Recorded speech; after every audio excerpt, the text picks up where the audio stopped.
Good morning, everybody. Happy Friday. Today, we're going to be covering the Herblore Activity more in depth. This is the post that Mod Sarni was talking about. I had him on the cast, and he was saying that, hey, when you publish this cast, there's going to be a new Herblore Activity like read through. So this is a little bit more in depth. I think they've gathered a little bit of feedback. Probably still more feedback to be gathered, but yeah, we're going to cover it.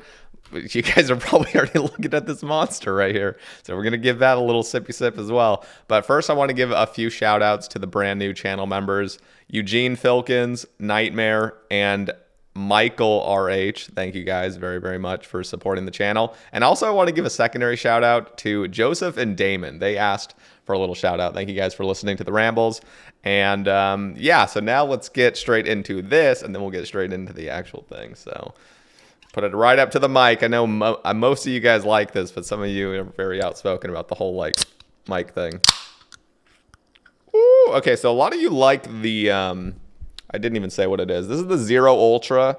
This is like the basic sort of gamer drink, you know. It's just been around for so many years. Oh. It tastes, I've never really been able to capture what this tastes like, but it is kind of citrusy.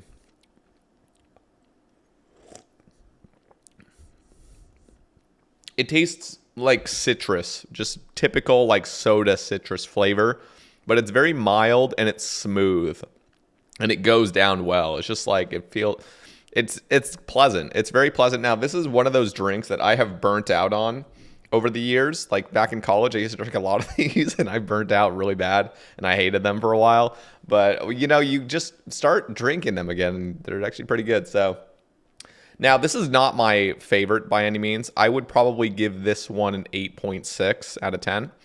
I know that might be criminal to some of you, but 8.6 is still very high for the scaling. So I think it's good. But yeah, great drink. I like it. And yeah, good stuff. All right, so let's get into this bad boy. Herblore Activity. Oh, also, I'm wearing a nice shirt. You guys are probably like, what the fuck is this guy wearing? I decided to wear something nice today for this ramble, just for you guys. So hopefully you enjoy it. All right. We've taken all your feedback on board and spoken to the Varlamorian alchemists to refine the experience and incentives for this new Herblore Activity.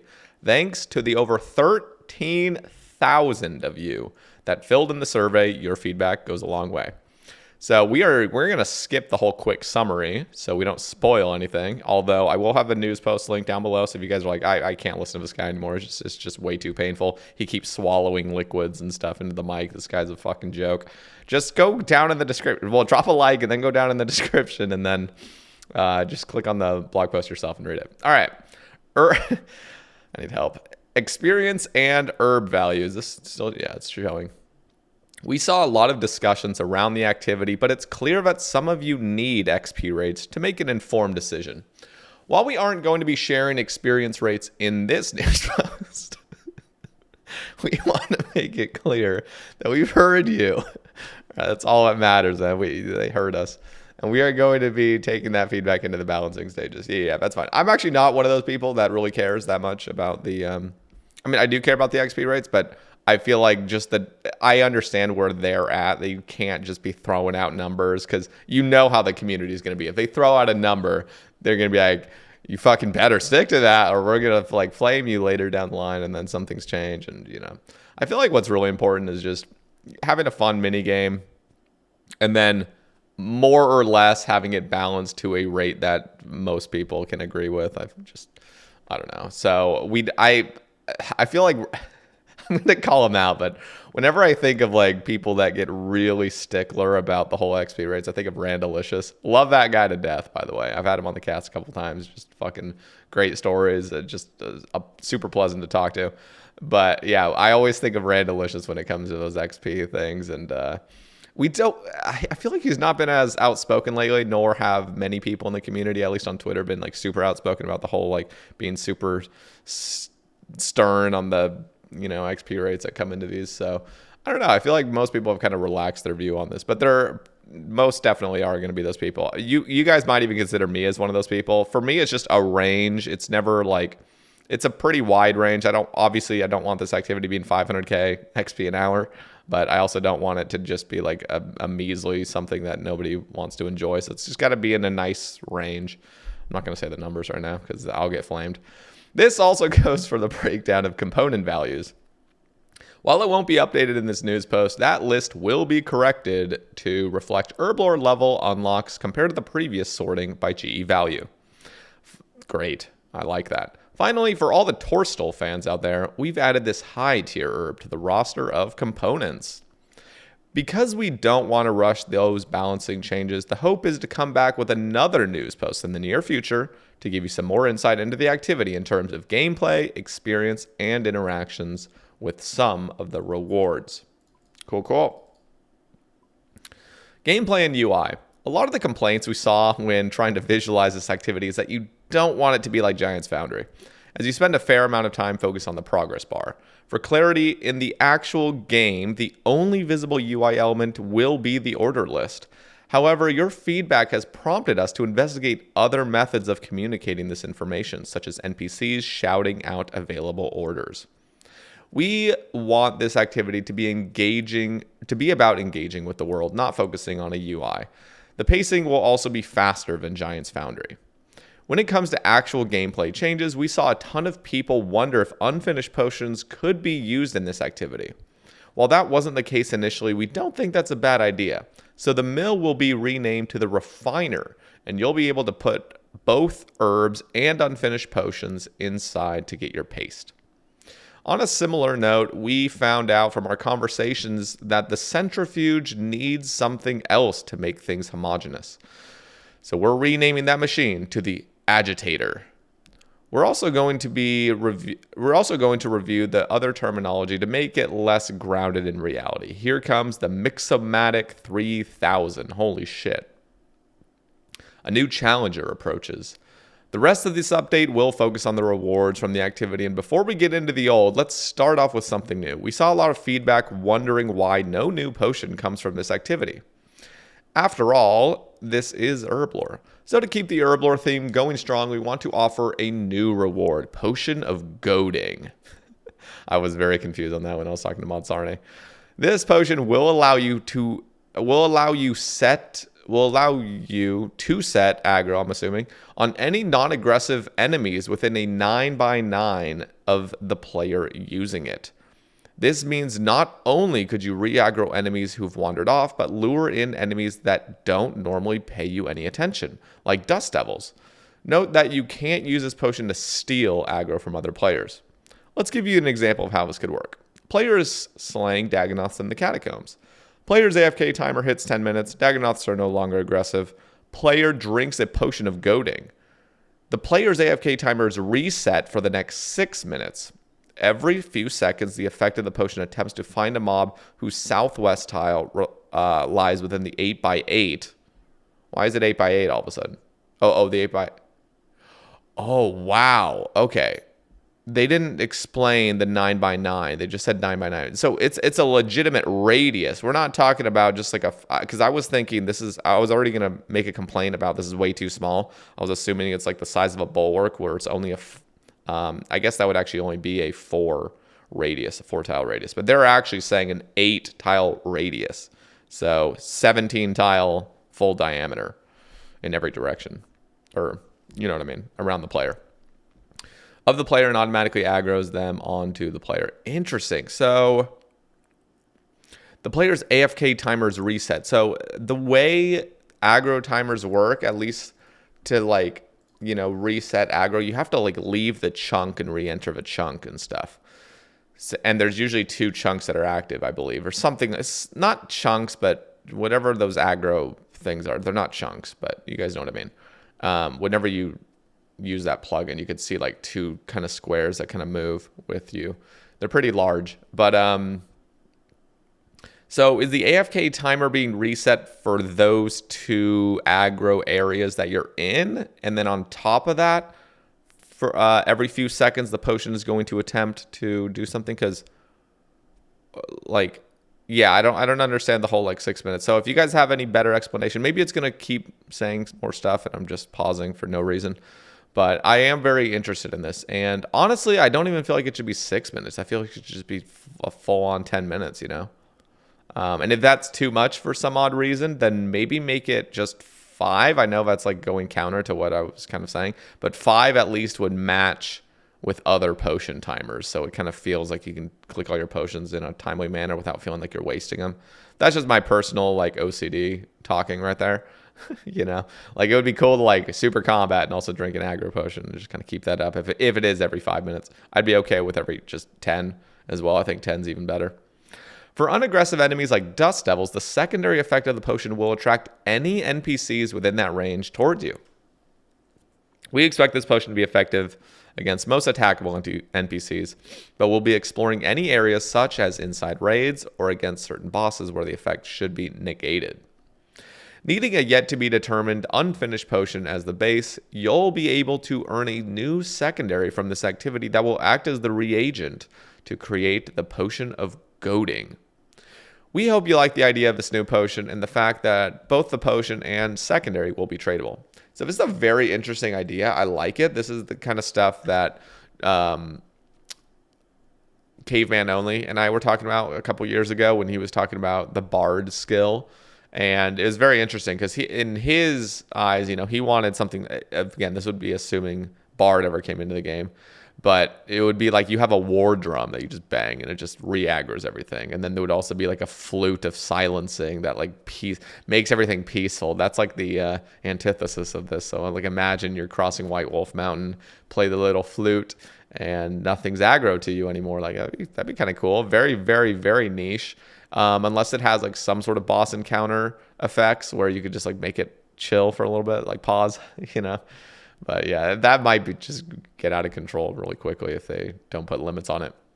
And it really does feel pretty unnecessary. I'm just saying, I just brought up that whole thing just because this is something we've talked about, not necessarily an aggro potion, but like a war drum. So it's cool. I'm excited about it.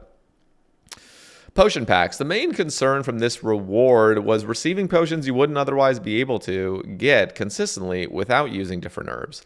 As we previously stated, using Lie herbs will be the only way to get Lie points, and those points can only be spent on Lie potion packs. Inside those packs, you'll only find potions made from Lie-based herbs, with the other packs following the same principles. We're also adding restrictions on what potions can be obtained from packs, dependent on your Herblore level. If you can't make Ceradomin Brews, for example, you'll either not get any Ceradomin Brews or have an extremely rare chance to receive one, or 2,500 noted ones. No, I'm kidding. Imagine that. Imagine the potion packs day fucking 1. People are opening these packs and getting 2,500 noted 4-dose brews. Like, remember Konar? Who remembers? Never forget. Never forget.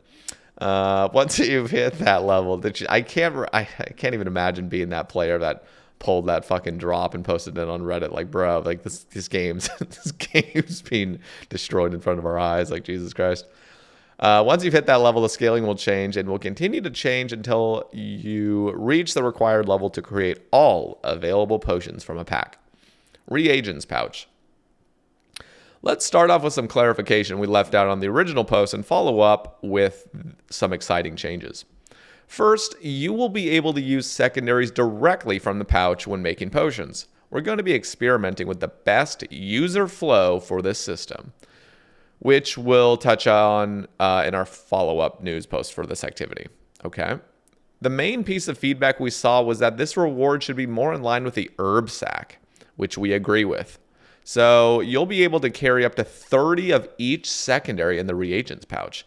We do not want to make we do want to make sure, that this is still balanced, and as there's some sneaky use cases of the item that could help you out with more potions, especially when it comes to harder content. So we'll more than likely prevent players from using the pouch in content like the Inferno. Interesting. I'll be honest. Somebody did bring up a comment in the past video where I was talking about this Herblore minigame, and they did bring up an example of like if you have an Herblore sack or an herb sack and a reagents pouch. So you have the secondaries and the herbs, and you have lunar spellbook, so you have humidify, and you already use your vials and you don't have barbarian smashing on it.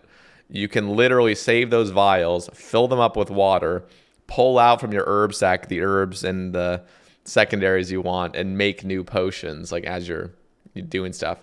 And yeah, that might be like clearly that would be game changing for Inferno because people would bring these kind of things. But in my opinion, like genuinely, I don't even feel like it's that big of a deal for like almost all content. Like if you truly are going to go so crazy mode, have spellbook swap, because you got to think as well. In Inferno, like in order to even use Humidify, you need to be on Lunars. So you either already got to be maxed or you got to be on Lunars already with 96 magic and having to swap between, because I'm imagining somebody that would actually benefit from this. Now, if it's someone like Port Khazard, I'm fucking totally for this. I would love to see him somehow abuse this system where he can have the craziest Infernal Cape account of all time or something just unbelievable that that we'll never see ever again. But for the average player, I don't even see this really helping them. Genuinely. Like, the Inferno is already a short enough piece of content where the potions you bring in is usually fine. So, yeah, like, I feel like in theory, it's like, oh, this'll break the content because you can just keep making more brews. But who the fuck's drinking like 2 brews a wave, I mean, at that point, you're going to just die to triple Jads and Zuck anyway. You know what I mean? So it's like, I don't even feel like this is really that necessary. I understand you can pause waves. So like right before triples, you could just sit down, pull out a whole new set of potions and stuff. But ultimately, I'm like, okay, in order for this to actually be viable, you need to be on Lunars. So what the hell were you doing for the past 63 waves? Were you not on Ancients? Or are you already maxed? In that case, like, just fucking good for you. Like, you should get these, abusing mechanics. But I don't see this really being that big of a deal in almost any place. If you really wanted to go hard mode, or not hard mode, but complicated mode, and have this whole system you've devised to make more brews over time. First of all, the only piece of content where it's really actually advantageous and even possible to do is somewhere like Inferno, where you can genuinely pause everything, drop a bunch of shit to the floor, have enough space to withdraw secondaries and other potions. In most cases, you're not going to have the fucking time or the concentration to be able to do all this bullshit. And you got to always remember, like, you got to be on Lunars to do the Humidify, and then you got to switch back to a spellbook potentially. So at what point are you doing this? What point are you resupplying? You can't do it on limited times unless you're permanently camped on Lunars. And in that case, if you ever want to cast Ancients, you got to do the spellbook swap every fucking time, and that becomes a mess. I just feel like, honestly, we just fucking allow everybody to do whatever. And I would love to hear some really, really, really egregious scenario where this could be extremely abused that I'm just not thinking. But any place that's generically people can see as abuse, like Inferno, I really don't see that as an issue. If you really need more potions for the Inferno, you're probably not going to get an Infernal Cape in the first place, because most of the time people are not just dying to running out of brews, and it's mostly like you just made a mistake and you just got one banged or something, or even if you did have a bunch of brews, you're just not playing well enough and you fucking miss a flick or something. I don't know. What do you guys think? I know I've gone really long on this tangent, but just kind of speaking, I just feel like this is not that big of a deal. I think it's kind of interesting. I think it'll actually like make players like Port Khazard have some really cool tools to use for future content and stuff. So yeah, anyway. And again, you got to just remember how much like inventory management this shit takes. It's not just like guaranteed, I have more brews all the time. I have more brews. It's like there's going to be a lot to deal with. Amulet of Chemistry I. We saw some confusion about how this reward would work, and definitely we saw a preference for one method over the other. We think we can come to a solid middle ground for this item, as you'll be able to purchase the Amulet of Chemistry I as a separate item from the shop. This will come with a decent amount of charges, but you will have the ability to add regular Amulets of Chemistry to it for more charges. So you can either keep purchasing multiple Amulets of Chemistry I, or bag yourself one and keep it sustained with the standard versions. Okay, interesting. So depending on what the cost of this item is, I feel like most people are just going to be using their own Jades and just charging it that way. Again, it just depends. I guess if you really love the minigame and just have so many points stacked up, you just keep buying these. But I do like that they're kind of just giving you the option. I think that's totally fine. Skilling outfit. The idea of skilling outfits has become a hot debate recently, and we've seen plenty of players who don't want to wear a full outfit to gain the benefits. Fashionscape is important after all. We're going to move the full effect of the outfit onto just the goggles, but also give the option to purchase the other pieces of the outfit from the store for the pure drip.